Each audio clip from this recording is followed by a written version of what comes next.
So the year is 2005. Mourinho has won his first ever Premier League title with Chelsea after conceding only 15 goals in the span of 38 league games, a defensive record anywhere in the world. To concede 15 goals in 38 league games is a record nobody is touching anytime soon. Fast forward to 2010, Inter Milan's treble-winning team, famous for packing the bus against prime Barca with the likes of Iniesta, Xavi, Messi, Dems, Busquets. They were able to pack the bus against this kind of possessive attacking team. They were able to play defensive football and win the Champions League, with in addition to their Serie A title and a domestic trophy completing their treble. Much more recently in 2021, Diego Simeone's Atletico Madrid team, who were the champions of Spain in that 2021 year season. They are also known for being defensive and being compact. What's the denominator here? You can see that all these coaches are very good, or all these teams are very good in playing defensive football. So the discourse for today is, has modern football taken away or killed defensive play, or it has caused it to evolve? Right now, if you are not scoring 4 goals a game, if your fullbacks are basically not wingers, if the football is not end to end, people call your football boring. Prime example is Arteta. People say Arteta's football is boring, but it's just that he has taken much more importance. He has placed much more importance on his defensive football. Stay with me now and let's delve into this. Modern football didn't kill defensive play entirely. It just caused it to evolve. Teams are no longer sitting deep. Rather, they are playing in compact shapes. They are controlling possession. They are playing in low blocks, mid blocks. You are not going to see a perfectly timed tackle by someone like Saliba. No. All those are system players. Back in the days, with the likes of Maldini, Nesta, John Terry, you are going to see that they read the attacker's mind and then put in a sublime slide tackle. And that's what was the hallmark for defensive football. But right now, it's not like that. They kind of work in a system. You can't play Saliba and leave out Gabriel Magalhaes. There's going to be fault somewhere in the system, in your backline. So because of that, people call it boring, and people call defensive football haram football or anti-football. It's not that it's anti-football, alright. Just that teams are taking a much more cautious approach, and they are forcing their defensive play to evolve, because you can't just rely on individual brilliance of certain players. We don't have some people like Maldini and John Terry again. Although they are current young players, young defenders, that are very good. But then to have the individual ability of someone like Maldini and John Terry again, I mentioned these players because these players are well known for their defensive abilities. We no longer have players such as those players like John Terry and Maldini again to leave the work of the defense on them. Right now, Saliba and Magalhaes, I mentioned their name because they are currently the best defensive team. So yes, they work in a system. So you can't just take out one player and leave out another player. We'll be delving into the tactics on why and how modern football has evolved. Stay with me. First point, let's talk about the evolution of defensive football. Traditional defense teams, a prime example is Mourinho's Chelsea in 2005. They used to sit deep, man mark, have compact shapes. But the modern football is not like that. Modern football or modern defensive football operates in 3 ways.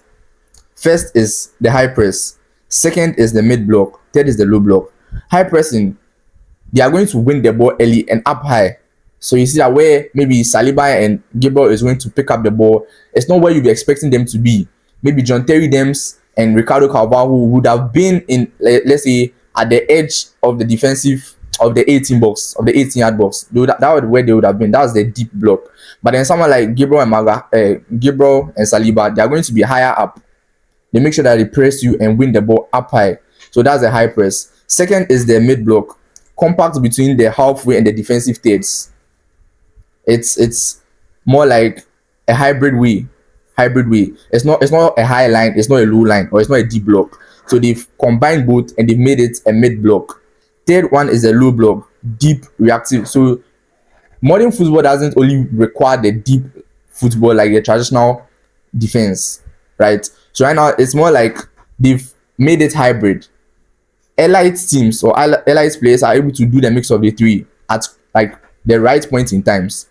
Someone like Gabriel and Saliba again, I'm making reference to them because they are the best defensive team in 2025. There's no team that has a better defense than them. So they mix all three. Shifting rhythm. They know when to go up high. They know when to sit in the mid block. They know when to be deep. That's our first point. Our second point is that defending is now more of a collective system than individual brilliance. You can't just You're not going to see someone like Chiellini or John Terry throwing themselves in front of players, trying to block shots. No, no, no. Right now, it requires the coordination of the full 11 players on the pitch. That's what we mean by system defense or modern football, because they operate in systems. So the key elements are compactness, vertical and horizontal spacing minimized between lines. So you see that they are very tight together, holding a certain type of shape. If it is 4-4-2 they are playing, you're going to see that all the last line of defense, the four defenders, they are going to be in a compact shape, tied together, to give not to give the opponent space. So that is the compactness. Second is rest defense, how teams stay structured in possession, so they are ready to defend transitions immediately after losing the ball. One very important aspect of modern football is transitions. Teams are in a hurry, let's go for it and go and score. So in that course of action, a mistake can be made. Then there's a high turnover, fast break, counter attack. So allied defensive teams are able to stop transitions. So we need transitional football. That's what the rest defense is about. So there are certain structures whereby players are going to be put in certain positions so that in case there's a high turnover, they'll be the first to press and win the ball. That's the rest defense. Second is pressing triggers, moments that cue collective pressure. But some examples are bad touch, backward pass, isolated winger. So you see that if maybe someone like Garnacho is on the far end and maybe Saliba is watching him, he's going to, maybe Pedro Neto is making a pass to, let's say Enzo Fernandez is making a pass to Garnacho, but then Garnacho is far ahead of the sideline and Saliba is just in the middle of them. He's going to try to intercept it. Or maybe Enzo Fernandez makes a bad pass to Alejandro Garnacho. He's going to try to intercept it. So those are the pressing triggers. That's why also in trying to counter this kind of modern defense, you need press resistant players. A prime example is Romeo Lavia. Press resistance. There's no way you can press him and take the ball. So that is the counter for the defensive football in play right now. That's our second point. We're moving to our third point, which is the transition defense, the new battleground. I made mention of transitions when there's a high turnover. Players are in a hurry to go and score, and maybe one player makes a mistake, and there's fast break or a counter attack. We need transitions. So the formations that or tactics that are used to counter all these things or to enhance it is something like counter pressing or Gengen pressing. Win the ball immediately after losing it. And a prime example of this is Klopp's 2019 Liverpool. Mane was very instrumental in this. Roberto Firmino, although he plays as a false nine, even if he loses the ball, he's pressing you. Mane is workhorse. He's going to press and make sure that he gets the ball that he has lost. All these are instrumental in counter pressing or Gengen pressing. Second is positional control. Prevents counters by having 2-3 players behind the ball. I'm going to make reference to City. They are going to have someone like Rodri there, someone like Bernardo Silva, Gundogan behind the ball, just in case there's a high turnover or something that is going to lead to maybe the opponents attacking them. So all these are important contributions that modern football has done to the defensive play. Our fourth point is the tactical psychology of defensive football. You see, football is not only about what is done on the pitch, but it's what is going on in the mind. It's about what is going on in the mind. Certain players get mentally tired early, and then the opponents take advantage of that. So it is a very important aspect in modern football because you are going to be pressing high, you are going to be running, doing this slight tackles. So you need to be mentally tough. If you're not mentally tough, you cannot function as a system in modern defense. That's how it is. Examples are Italy 2006 and Greece 2004. They were mentally tougher than their opponents, and in an era of high possession football, that mentality is rare. But it's exactly why structured defensive teams can frustrate even technically superior sides. So if you are able to press relentlessly, if you are able to mark well the full 90 minutes without you losing focus, your elite, your mentality is very elite, and that's very important in modern football. Our fifth point is hybrid defending, the future, right? An example is Ancelotti's Real Madrid. Real Madrid defends deep, but transitions with frightening speed through Vinicius and Bellingham.